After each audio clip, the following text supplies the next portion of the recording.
Welcome. It's the PPMA podcast. Thank you. Thank you. I'm joined today by two strangers, Nick and Ant. How are we both? Would you care to introduce yourself? And you can introduce yourself with wrong information only. I am not a legend. Come on, Nick. What was that? I didn't hear it because I had clapping going. Just get on with it. Come on, we've got enough questions to go through. None of this small talk. Red flags you wished you'd taken note of when hiring coaches. Sky, let's go for one. Let's go for one each. Yeah, I think for me, it's looking at how they exit their current job. If they're very dismissive of like the process that they've got to go through or the way that they talk about their previous job, sometimes that for me is a bit of a red flag. Cool. Their own movement integrity, their own kind of how they train and how they coach in terms of from a red flag perspective. Are they doing it because are they coming into an employed role because they don't feel competent at what they do and how they train and how they coach now? And if that's the case, do you feel like you could develop them? Are they just blagging it? Are they just blagging it and winging it? And that's potentially why they're coming into an employed role, because they're struggling from a self-employed perspective, but more from a technical proficiency perspective. About fucking that. How about that? You just absolutely nail someone's eardrums there. Imagine you're listening to this in your car and you get that through your speakers. I apologise on behalf of Sir Anthony Park. What do you think, Nick? I think if their main reason for coming into the role is that they played sports or they did a competition in the past and they've had friends ask them to do programs, is their main defining factor of why they're taking up PT, that's a red flag. Mm-hmm. We haven't really gone through. Well, Sky touched on character. Character's a big one for me. Yeah. But I also think that a lot of people go into paid roles because they're really struggling from their own business perspective, which is fine. But a lot of that is because someone's very quick into the role, don't really put their focus on learning and developing and becoming more competent enough and quick enough in all areas, and then go shit themselves and go, I need an employed role. So that's the reason why I said what I said. But I think the character piece is important. And it would be a red flag for me, to Sky's point, is if they're going, well, I'm leaving this because of this person or this method or this process, and blaming everyone else. Yeah. I like, we've had this before. You can teach people skills, and we have this at the gym now where we're trying to bring coaches in, but we're very open. Like, you don't have to have a CrossFit background. We can teach you the skills of coaching, that sort of training. Strength and conditioning, yeah, great. But the most important thing for us is like your character, who you are as a person. And some people want an employed role because they just love coaching. They don't want to do all the business stuff, all the admin stuff that comes with that. They just want to go in, coach, and be paid for getting people fitter and stronger. So yes, we want to know that they can deliver an effective session and a safe session, but the character piece is way more important. No, I agree with that. And the only reason I went with the training piece is because of I want to know if they've invested in their own learning from a training coach perspective. That's what I want to know, more so than anything else, because that's a good sign for me, because there's too many coaches these days get the level 3, wing their way through their industry and don't want to develop. So I suppose it's slightly different than being a good coach. I'm not expecting that to employ someone who's polished technically, but at least look to develop technically. Mm-hmm. Yeah. Next question. The next question is, if you aren't under any pressure to sign new clients, how many direct or indirect call to actions would you do throughout the week or month on different marketing platforms? Nicholas Michael Hanley. Let me just read that again. Fucking knobhead. Why am I knobhead for trying to understand the question? Because you're not actively listening. I am, but I want to process it, Anthony. All right. So you fucking sit there and you pipe down. All right. I'm pointing at you, by the way. Shit. Hurry up. I'm hot, sat chafing. Chub rub. Yeah. I think having an overarching kind of strategy and goal of engagement, bringing people into the top of the funnel, into your email list, getting people familiar with you through your podcasts, etc., I think is really, really important. So how many times a week should you be doing calls to action? I'm not going to give you a number on that, but you should be kind of engaging with people in a way that they either are coming back and forth in a conversation, or, hey, here's this little one-pager that I've just been speaking about, this particular problem that could help you, or this podcast. So I think multiple times, like 60, 70% of what you do through emails or your different channels should be around calls to action, whether that's a direct to sell. No, like depending on where you're at, I think every month, definitely.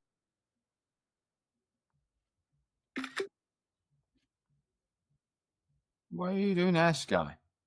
Screenshotting something that someone had put on one of these. Loud with that. So all the time, but I think that's for based on engagement, having conversations. It's like, how can I put this maybe in simpler terms? It's like standing in the middle of the gym and talking to no one versus going and speaking to people. I think, yes, you can stand in the middle of the gym and people can be aware, and you've got a personal trainer sign on the back of your t-shirt. And let's say you're full with face-to-face clients. So you're getting the awareness there, but unless you're actually actively engaging with people, no one's going to be going through that kind of phase of getting to know you, getting to like you, getting to understand you. So, and that takes two-way communication. So I would always have a strategy behind it. Like I had a conversation with someone this morning, and it was like, right, I'm going to do this lead magnet at the end of the month. I was like, right, why? Because I want leads. I'm like, yeah, okay. So what's the objective behind that? I want clients, right? Well, is that download going to get you that in the time frame you want? No. Maybe reconsider what your aim is and what you're going to do behind it. So I think just having those aims is going to be really important when you're full or not. Sorry, I don't know if I answered that particularly well. Guy? I have nothing further to add. You fell asleep. Fucking shut your face, you. Monday, 11 a.m. and we're already sick of you, Anne. There you go. Tell you what. Right. How do you personally keep yourself excited to talk about the same topics all the time and keep it fresh for your own motivation to create? I don't. I don't. Like, do you honestly think I feel fresh and motivated to talk about lead generation and marketing all the time? Honestly, I don't. Did I honestly keep myself fresh and motivated to talk about what I used to talk about all of the time from a performance perspective or a strength perspective and all of that? I think the important part of this is what you do has to align with what's important to you, right? So I think when you go through moments like this, if you enjoy working with the people that you enjoy working with, you enjoy helping them solve the problems that they have, and you enjoy helping them achieve the outcomes, there's going to be parts of that you don't enjoy speaking about, right? Whether it's a deficit, whether it's, I don't know, progressive overload, periodization, whether it's you trying to create some lifestyle-based content to link to some educational-based content, there's going to be a point where you just don't feel motivated. Sometimes you just got to fucking do it anyway and find a way. And I think sometimes when I'm really struggling, normally it'll be something like a conversation with a client that makes me go, that's why I do what I do.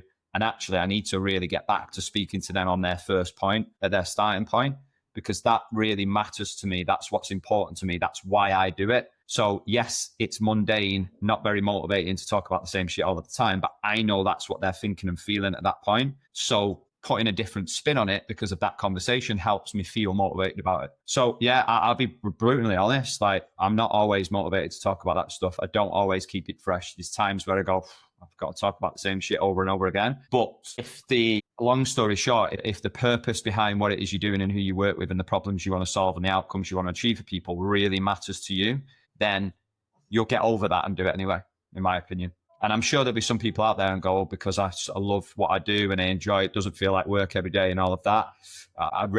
You have that at points throughout your career, moments, but it's not all the time. Anything you'd like to add? It's my honest reply to that post. I think learning helps, even if it's refreshing or hearing it from a different point of view, or I definitely feel learning helps to come at it from a different angle sometimes. Concepts, that definitely helps me personally. Next question, how to keep clients in the business over the summer period? Guy. The same way that you would all year round. No. I was just thinking this, like, that is my first answer, is the same way. But I think it comes back to what we always say is goal setting, monthly, bi-monthly, 6 weekly reviews, whatever you're doing. Those are your opportunities to keep people engaged with what it is they're working towards. And maybe some of those goalposts shift slightly because their schedule changes, especially over like school holidays. But if you're not always having the opportunity to look forward to the next 1 or 2 months, then that's probably why you will find clients drop off in the busy summer period, because the goal that they did have maybe 3 months ago is either has changed slightly or doesn't feel realistic for them, or it's not a priority because they don't know how to make it a priority when things switch. So for me, how to keep clients over summer, or again, people always say December's quiet. December's not quiet for me, but it's constantly having those opportunities throughout the year to review and evaluate where clients are and how things might change for them over the next couple of months, and periodize whatever you need to periodize around that. That would be my answer. Anything to add? I don't know. I think that's exactly the right answer, mate. Personally. Thanks a lot. And Nick, who's reading this one? You? Thanks. I'm starting to do some challenges with my clients starting 1st of July, which is tomorrow. Good one. Would you recommend offering an incentive? I haven't at the moment, and everyone seems up for taking part, but I don't know if it'll make a difference with adherence. Who's answering? I'll go first. I think if you've had a decent uptake, I don't necessarily think you need it. It's always a nice to have, isn't it? It's one of them, isn't it? It's always that shouldn't really dangle a carrot to get people to adhere to certain things because they'll be doing it for the wrong reasons, depending on what it is that you're doing.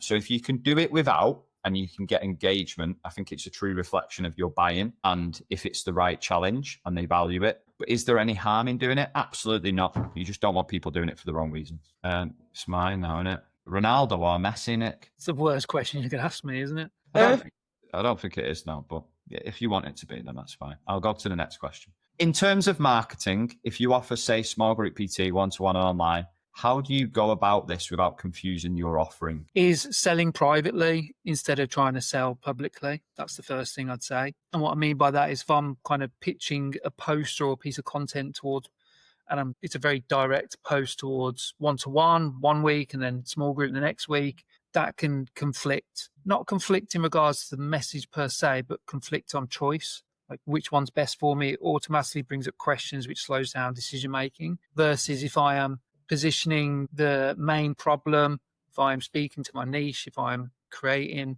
the awareness around pain points and by connecting and I'm bringing people into conversations in DMs, onto my stories and engaging them there, onto my emails there, and I'm selling privately, then that's how you overcome that conflict. But ultimately, it should be the marketing and the niche should be, if it's not demographic, it's definitely psychographically similar in regards to what you're talking about in your message. So effectively sell privately instead of trying to sell publicly. That would be my answer for that one. Yes. Anything to add? I think so. It's fucking pretty fucking good answer.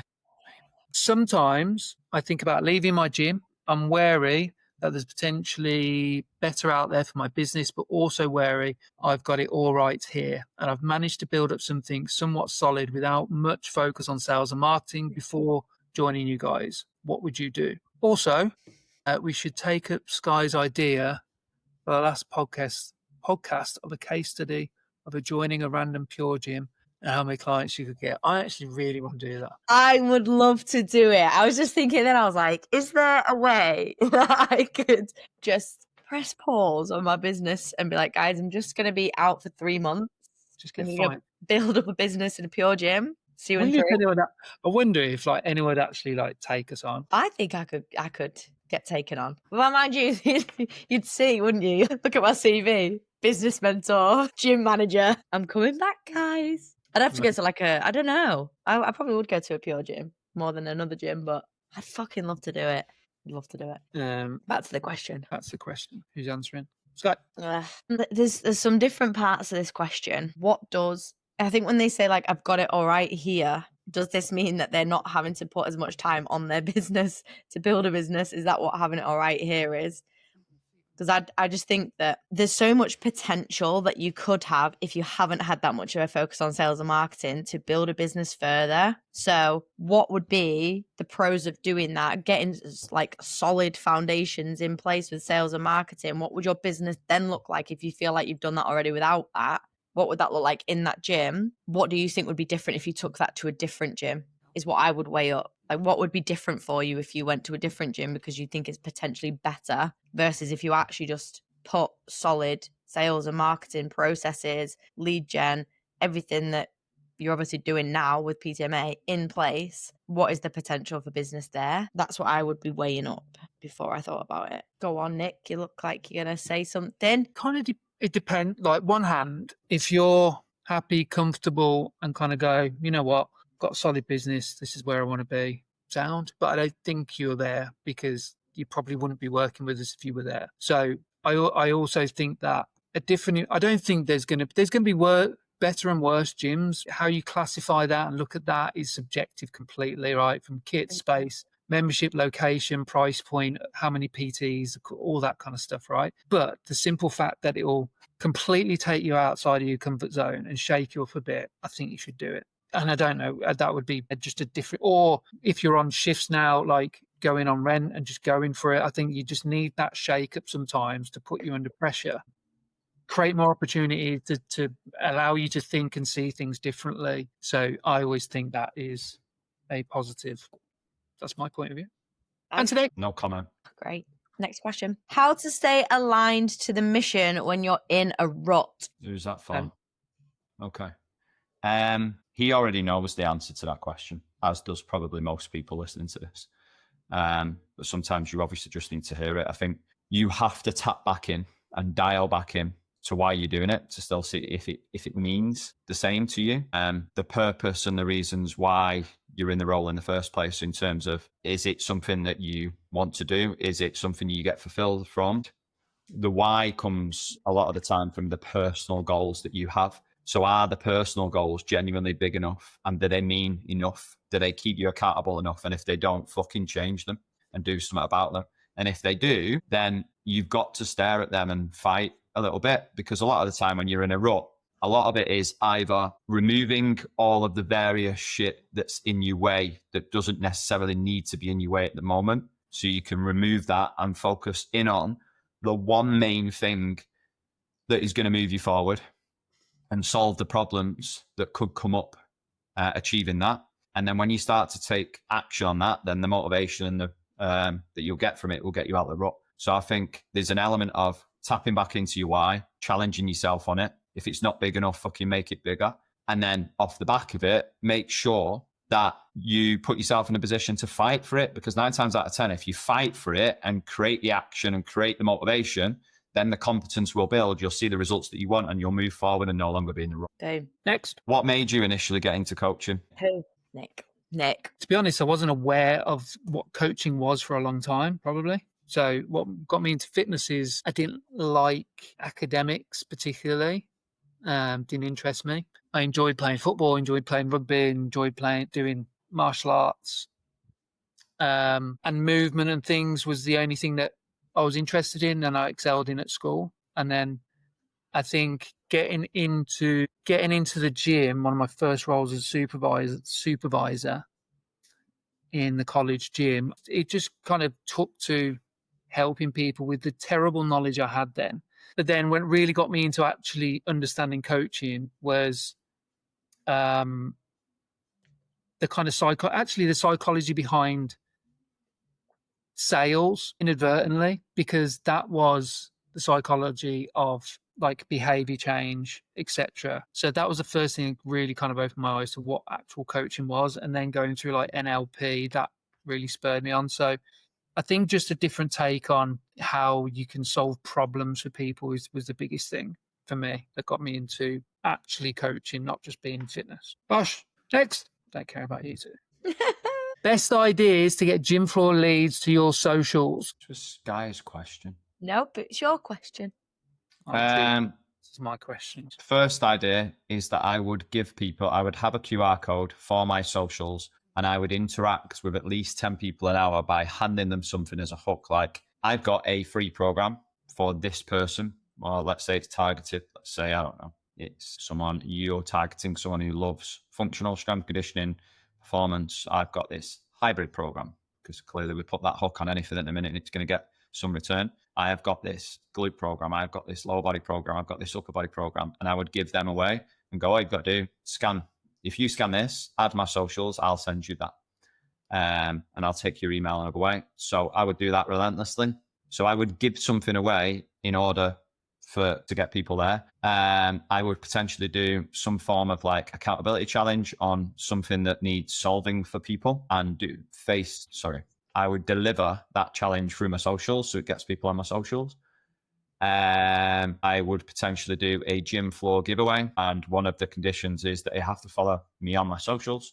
So they're the first 3 or 4 that come to mind. Anything you would add? I just think you just have to give them a reason. If it was me and I was going, if we're doing my case study and I'm in a gym and I want people to follow me on socials, I'd probably be doing something that week or that month on socials. Like I'm doing Live 2 weeks of content to help you with nutrition or your relationship with food or whatever it might be. I'm doing question boxes every day where I answer everyone's questions, something like that. So it gives them a reason to come and follow me. So yeah, like a challenge or accountability, whatever you want to do, because people don't want to just follow another account. Yeah, and I would threaten anyone who comes into classes that if they didn't follow me, I'd make the class 10 times harder. And I would get them to scan a QR code. I just thought you were going to stop at threaten. I just threaten them. If you don't fucking follow me, I'll take you in the car park, fucking kick your head in. Run your house and all. That would be his tactic. Yeah, I think we'll have to do that question, aren't we? Next question, please. Or if you were to change your niche, what specific steps would you take to make this a successful shift? Sky! Okay, so is this in terms of me just changing it or communicating that? Both. I don't know. So both. So you're going to have to go back to the beginning. You're going to have to go through all the shit that we get everyone to go through anyway. You're going to have to go through the kind of demographic, the psychographic, doing what we do with the guys, the empathy map. You're going to have to get inside this new niche's headspace, where they're at, the challenges they face, the language that they're using. You're going to have to make sure that you understand this new niche as much as you possibly can. That might be also going out and doing some market research, whether that's online, in person, gym floor surveys, quizzes on stories, might be through emails. Once you've got that, then I think it's taking that. And I personally, if I was changing niche, let's say that I'm going from relationship with food back into, I don't know, more aesthetic based body composition, I would take people on that journey and kind of explain, this is kind of where I've been. However, now I'm moving into this because my views on this are this, or because I'm seeing people struggle with this. And I would try and communicate that. So then you're showing kind of your values, your thoughts, and you're going to turn some people off, but you're going to switch on the people that it resonates with most. So I wouldn't shy away from it. I would absolutely hammer the fact that maybe you have seen this before from me, the same way I did when I switched the other way around. This is how I used to post. This is what I used to do. This is what I used to believe in. I don't believe in that anymore, or I'm more interested in working here because this is what I've seen people struggle with, and this is what I know I can help them with. Once you understand that and you've done your kind of research and you feel like you've got a good grasp of it, I would then be really, really clear and almost over the top explaining why I'm changing my niche so people get it. We done? That it? Very good. Very good. Very good. Next question, please. Oh, this is a long. What are you laughing at, Sky? The fucking question. Okay. What question are you looking at? Right, yeah. What's your best pickup line? I've genuinely never done one. Never. I honestly don't know how you have got Stacey and 2 kids, because I just can't imagine you flirting ever. Maybe we should ask Stacey. Let's see what she said. That's a good thing now, isn't it? Do you know what I mean? I don't need to anymore. Do you know what I mean? I'm going to come back next week on the podcast. Well, I need to tell you, back in my day, all right, Sky, back in my day. Go on then, how? What was your pickup lines? I genuinely didn't have any. He used to wear skin tight wife beaters. What was that picture the other day? Oh, I wish I had that picture now. Why is this focused on me anyway? All right. Fucking Let's shift move it. on. Yeah, I thought you'd say that. Next question. How do you help clients with body image or pulling themselves away from the scales? I have one client in particular who has made some amazing changes, but she still pulls herself down each week. This is a good question. And is always picking out certain parts of her body. She can see the changes as we do progress photos and measurements, but her partner and parents also say that they can't see any change, and they also pull her down about it. Her weight isn't moving, and she's now starting to look at things like Manjaro because the scales haven't moved, even though she has lost inches. We've spoken about multiple times about her inches moving. She takes progress photos, but every time I feel like she's starting to see, she then brings the scales back up. And I am now not sure what else I can do. Yeah, this is a good question. It's kind of a big topic. Like, we have to look at the bigger picture of what does this person want to achieve? Because if you've set them up to measure their success by the scales, of course they're going to feel disheartened. And if you know that she's struggling with body image, then by getting her to do progress photos and measurements and scales, you're getting her to focus more on her body, when actually with someone struggling with their body image, we want to focus less on their body image. The same way if someone came to you and they were like, I'm in such a negative headspace with my training, like I really, really want to get stronger, but I'm so fucking pissed off that my numbers aren't moving and it ruins my day. And every time I go in and I don't make progress with this lift that I'm trying to progress, like it puts me in a bad mood for the rest of the week. And then I end up doing all these negative things. You wouldn't then continue to get them to focus on the numbers that they're lifting. You would get them to try and focus on something else that's more positive, that is going to feed into them getting stronger. And it's the same with body image and weight loss. You get them to focus on the behaviors and the way that they live that's going to take them forward. So I think, one, you have to get your client to realign themselves back to what it is they want to achieve. Do they want to feel better in their bodies? Is that going to come from just being a certain number on the scale? No, it's not. So what does that look like? What behaviors, what things does she want to have in her life that she doesn't have now? I would remove the progress photos, the measurements, the scales, and get her to focus on those things. And that's really hard for coaches because, like, well, how am I measuring success? Because you're getting them to live in a way and focus on habits that are aligned with what they're going to get anyway. But I think you need to highlight to her how this cycle of weighing herself, getting disheartened, and then looking at things that are not probably very helpful is quite a negative cycle to be in, and try and get her to pick out if there was something that she could stop in that cycle that would remove her from feeling that way, what would it be?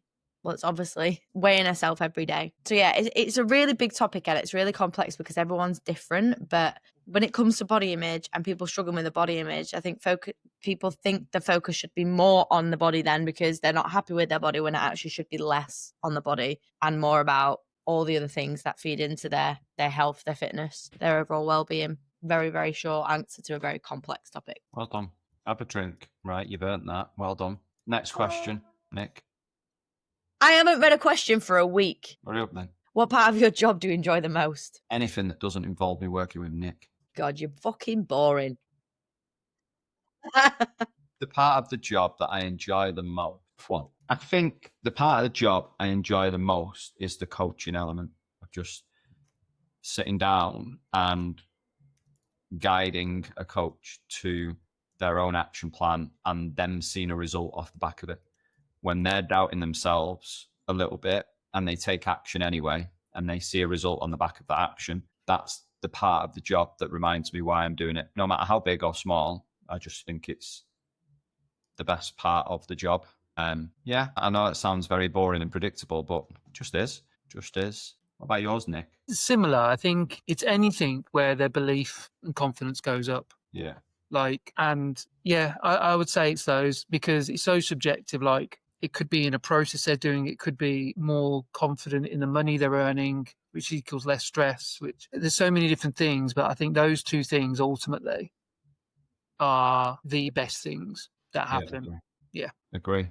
Next question. How often should I refine my brand or offerings so that it is up to date and trends and demands without losing consistency and brand clarity? Nick. When it stops working, I think. When it stops working, and from constantly listening to your clientele that are obviously you're delivering that offer to, and sense checking the results that they expected or you're pitching on the front end. But then also like consistent market research from your clients.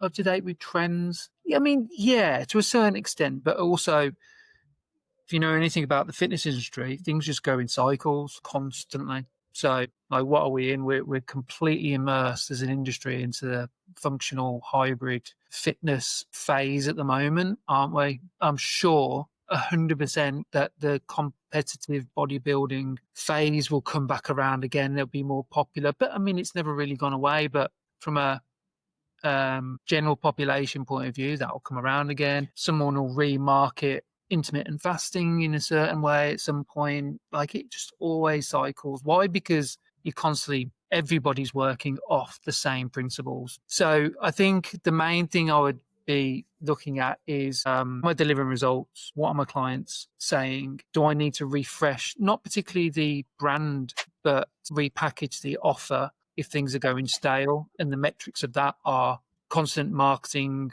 versus inquiries versus leads, etc. Those are measurements as well. So that combination of things, I think, is going to be what you will determine how often and frequent you do those things. And to add, I fucking think so. Okay, let me just refresh my page. Just 1 second. Just hold, please. Just hold. Oh, this guy, do you know the next question? Go on, ask it, because he's too slow. Best way to market to a wider audience for online coaching, in brackets, not in gym or local area. I'd challenge yourself a little bit and push back on the local area piece. If it's not in gym because you can't, the local area piece for me is like important. But from a marketing perspective, A, know who you're marketing to. B, know what it is that you're marketing to them. So the positioning of the service of online coaching, so it doesn't sound the same or feel the same as everyone else's. C, then you're going to have to put, if you're going to go off organic content and not paid, you're going to have to put a huge emphasis on reach-based content first. So what might be wise is that as you're building out the who and the why, the how and the what of this service, what might be wise is that you have a real good month or two with the intention of growing your following, growing your audience and growing your reach. So that will be probably lots of reels, playing the algorithm game and spending a lot of time on social media to grow your following and to grow the eyes on you. And as you grow that following, then you start introducing this new service and you've got something to sell to A, the new followers. B, you could generate leads off the back of that. But for me, if I was in that position and I couldn't offer online coaching in my gym or in my local area, then I would probably be an absolute savage for 2 or 3 months on trying to grow my following and generate leads and fucking new peeps on there. Why was you smiling then, Sky? Because I said savage. No, because the next question directly leads into this one. Or it's connected. Is it though? Because the next question is, how is everyone? I ignored that one. No one cares. It's not very nice. No one cares. Well, he does. That's not very nice, is it? Go on. Everyone? Go on then. Answer. Answer the next question. Yeah, ask the question, Nick. You haven't asked one for about a month. How is everyone? Call the cops. Off his chops. Shall I ask the next one again? What are we doing? Right, one question. One last question is, what type of content is best for increasing reach on Instagram? Go on, Anthony. That's a Sky question. I just answered the last one. I think it's got to, if you want it to be reach, it's got to be, you got to play, like I said, you've got to play the algorithm game a little bit. It's got to have a really strong either verbal hook or visual hook, so text or whatever the visual is. You have got to, you yourself have got to be front and foremost if you want more reach. People don't engage with infographics. They don't engage with things where they're not really seeing a person. So I think you, whether it's voiceover or talk to camera, and you've got to get the point across to hook people in straight away, that becomes even more important. Like, you can't be wishy-washy with your language. You've almost got to not trigger, but yeah, I guess trigger people a little bit, or say something that they're not expecting or is a bit controversial, or really gets them in, because the more that people who don't follow you stop to look, the more that Instagram is going to show it to more people. Something that's shareable, so something that people are going to be like, fucking hell, that's great, and share it. So that obviously the more people share it, the more reach it gets, the more people see it. So either shareable content or a very, very strong hook. And I don't think that's necessarily like educational value-based content. I think that's more like opinion and being really direct. But yeah, I think Reels is probably the way to go with that. Bush. We're done. Bush. There's 4 more questions, but we're saving them for next week. Yeah. Give us a good outro then, Nick. Good outro. Give me 5 minutes. Let me just have a think about 5 minutes? that. He's just going to stop it. He's going to cut it off, isn't he? Everyone have a lovely month. Thanks for listening this far. Probably you probably left after you heard Anthony talk the first. So if anyone has got this far, genuinely, please let us know. Not lost the will. Bye.